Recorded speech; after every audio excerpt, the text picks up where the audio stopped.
Stress will take the taste out of food, the rest out of your bed. Stress will rearrange your emotions until you're so numb, you don't feel hate, you don't feel love, you don't feel joy, you don't feel nothing. Stress shuts your system down. Stress upsets your digestive tract. Stress will make you throw up and other stuff. Stress.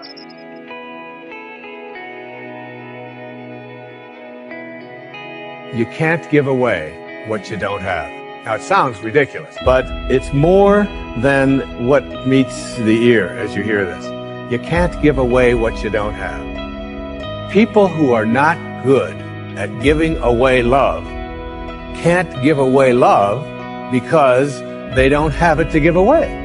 If I want to give you a dozen oranges, I can't give you those dozen oranges unless I go out and pick up 12 oranges someplace. Otherwise, all it is just empty rhetoric. And the same thing is true of virtually everything in your life. You can't give away love for others if you don't have love in here to give away. If what you have in here is contempt, if what you have in here is anger, if what you have in here is fear, then these are the things you're going to be giving away in your life. Don't allow your emotions to control you. If you don't discipline and contain your emotions, they will use you. Your mind goes on automatic. Weeds don't have to have any encouragement to grow. You don't have to water them. They don't have to get sunshine. They don't have to have fertile ground. They will grow through the cracks of a sidewalk. But if you want to grow orchids or roses or any kind of exotic flowers, there are special processes and procedures you must go through. You don't have to force yourself or motivate yourself to think negatively, to be depressed, to hate somebody, to want revenge, to want to get back at somebody, to beat yourself up over the head, to feel loaded with guilt. You don't have to make any effort to do that. You've got to be willing to harness your will. Your mind is on automatic. It will do that by itself. You've got to find ways to increase your sense of self-appreciation, because if you don't, you're bombarded with negative stuff every day that beats you down, and you will find yourself unconsciously engaged in self-destructive behavior. If you don't program yourself, life will program you. You got to get grounded. You got to train your mind to serve you. Just make up your mind. This is not going to control you. You have got to make a declaration. This is what you stand for. You're standing up for your dreams. You're standing up for peace of mind. You're standing up for health. You want it, and you're going to go all out to have it. It's not going to be easy. When you want to change, it's not easy. If it were in fact easy, everybody would do it. But if you're serious, you'll go all out and say, in spite of this, I'm in control here. I'm going to turn this situation around. I'm not going to sit back and moan and cry over what happened and what went wrong and who did what. I'm going to do something about this situation. Many years ago, I read a book by Terry Cole Whitaker. It was a classic. What you think of me is none of my business. Think of the amount of time that is wasted on negative energy, wondering what other people think of you. What they think of you really doesn't make any difference. It's what you think of you that makes a difference. So, as you go through the day, don't worry about what other people think of you. Just say, I'm all right. I'm God's highest form of creation. So what people tell you doesn't matter at all. It's what you stack. It's what you assemble. It's what you create. It's the habit of what you put in your head. And today I don't blame you, because we got a whole culture that's always blaming somebody else for something in their life. It's truly a scientific fact that when you change the way you look at things, the things you look at change.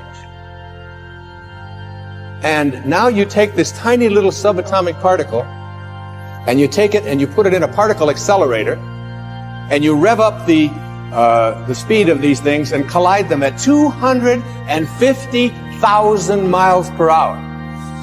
You collide them, you open up the particle accelerator looking for your source, and guess what's in there? Nothing. No thing. That the dot that began you originated from a field of energy that has no boundaries, no beginnings, no ends. It's infinite. It's an infinite potential. And the question that I have for you is, if you can get this, that you didn't begin with that particle because particles themselves do not create more particles. St. Paul put it this way in the New Testament, that which is seen hath not come from that which doth appear.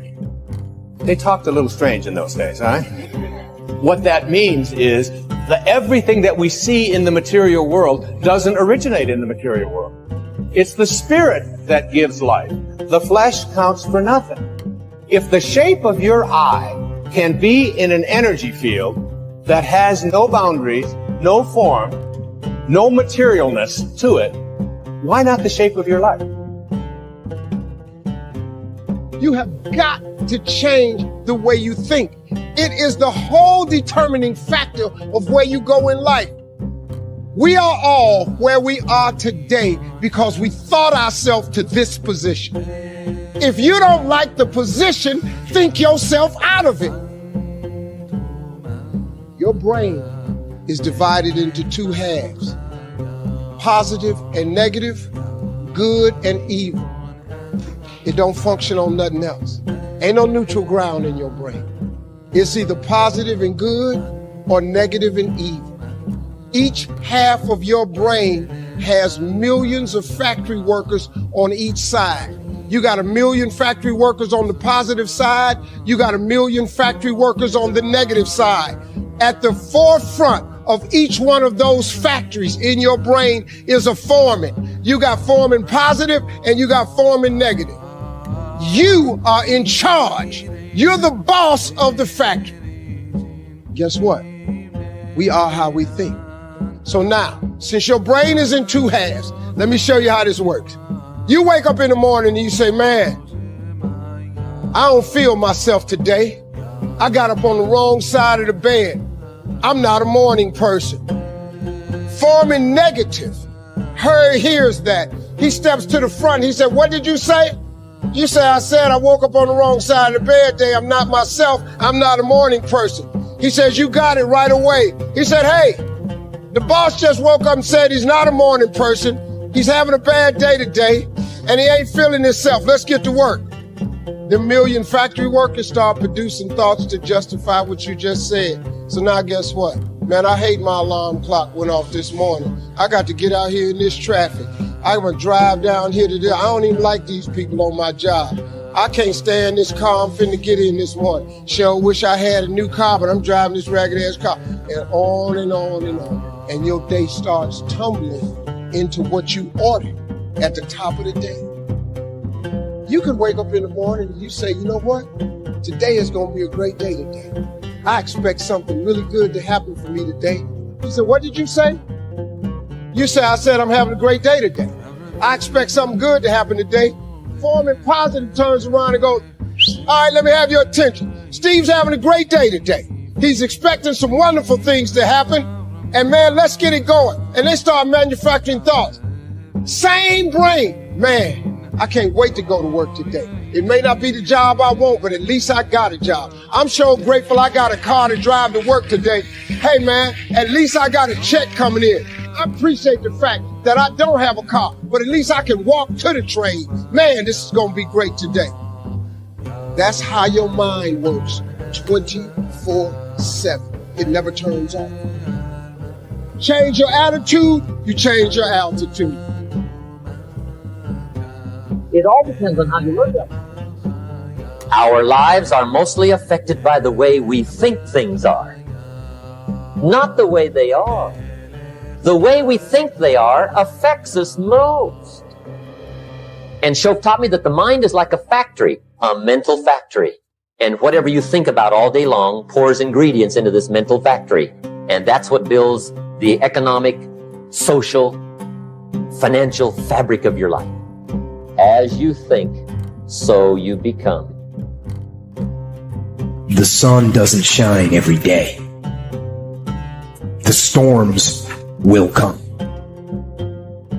There are times when the nights will be long and dark and you will be alone.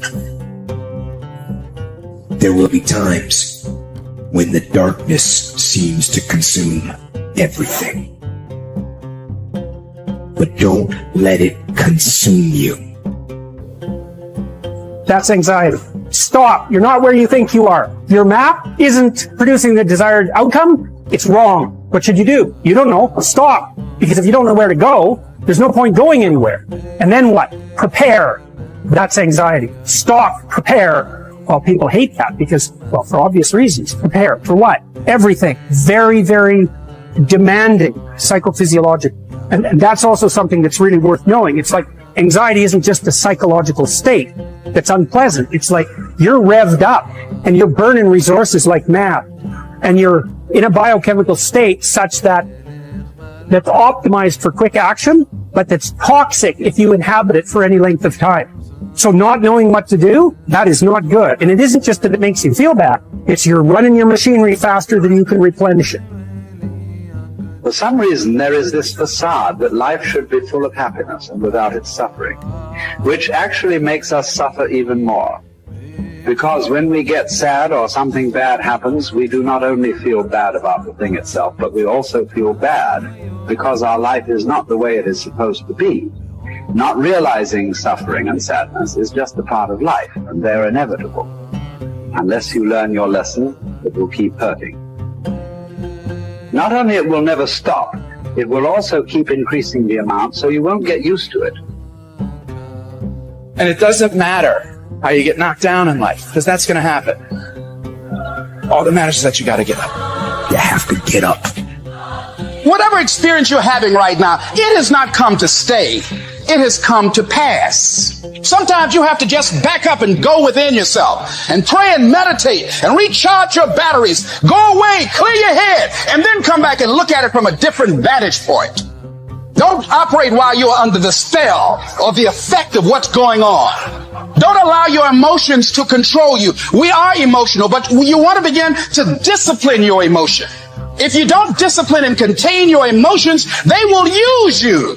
You don't have to force yourself or motivate yourself to think negatively, to be depressed, to beat yourself up over the head, to feel loaded with guilt. You don't have to make any effort to do that. Your mind is on automatic. It will do that by itself. But if you want to begin to move into your own personal greatness, you've got to be willing to go against the tide. You've got to be willing to harness your will and say, in spite of this, I'm in control here. I'm not going to let this get me down. I'm not going to let this destroy me. I'm coming back. The same situation can either be perceived as a lead ball chained to your feet or as wings growing out of your shoulder blades. How you interpret the challenge is crucial to your success of overcoming it. Ultimately, it's never the challenges that matter, but how you perceive them. If you work at that which is before you, following right reason seriously, vigorously, calmly, without allowing anything else to distract you, but keeping your divine part pure, as if you should be bound to give it back immediately. If you hold to this, expecting nothing, fearing nothing, but satisfied with your present activity according to nature, and with heroic truth in every word and sound which you utter, you will live happy. And there is no one who is able to prevent this.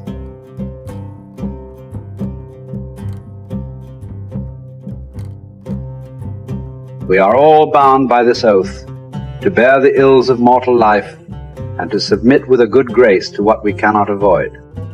So the spirit must be trained to a realization and an acceptance of its lot. It must come to see that there is nothing fortune will shrink from. There's no ground for resentment in all this. We've entered into a world in which these are the terms life is lived on. If you're satisfied with that, submit to them. If you're not, get out, whatever way you please.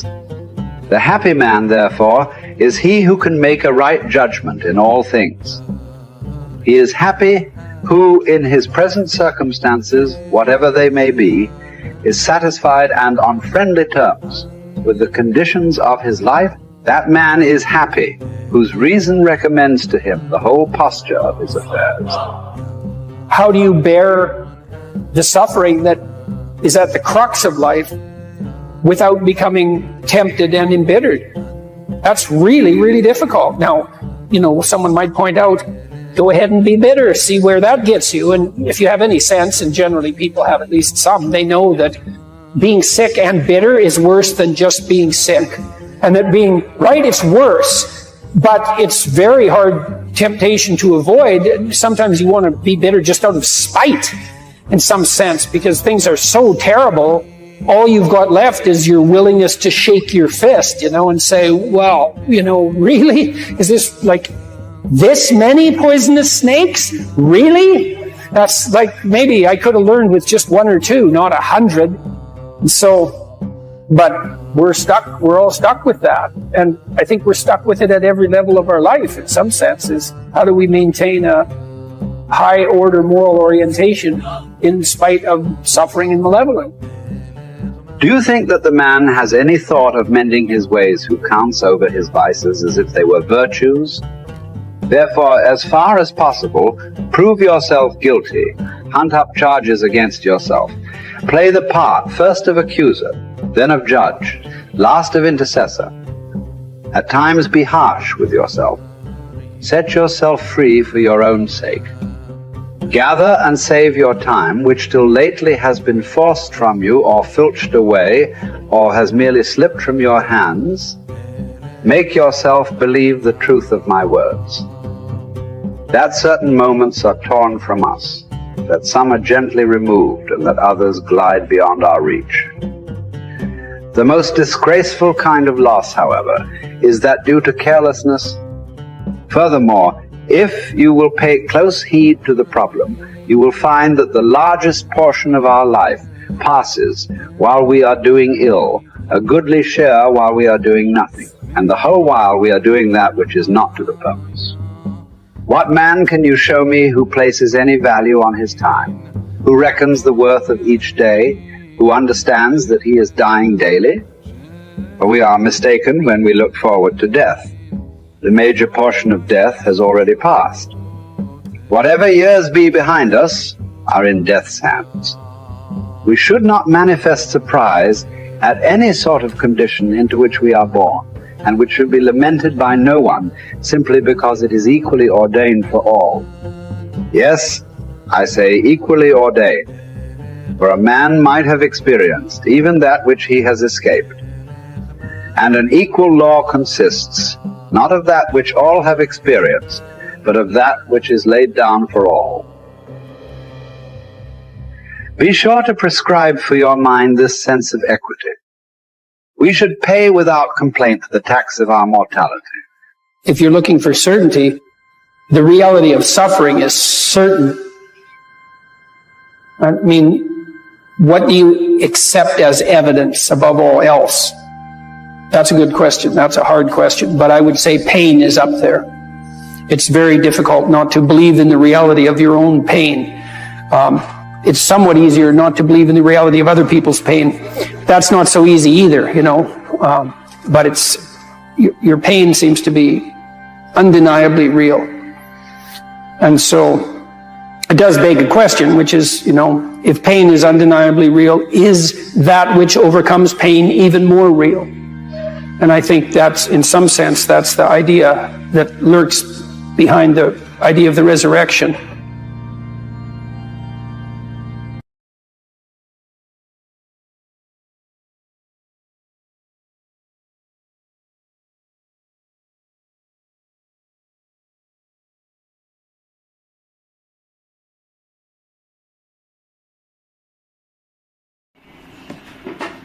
Rearrange your emotion, a guide to emotional well-being. Welcome to Rearrange Your Emotion, where we explore practical strategies to emotional well-being and lead a fulfilling life. Today we are diving deep into the art of managing our emotion effectively. Emotions are a fundamental part of being human, but sometimes they can feel overwhelming. However, by understanding them better and learning how to navigate them, we can create a healthier relationship with our emotion. Let's start by visualizing emotion on a spectrum. On end we have positive emotion like happiness, joy and excitement. On the other end we have negative emotion such as sadness, anger and fear.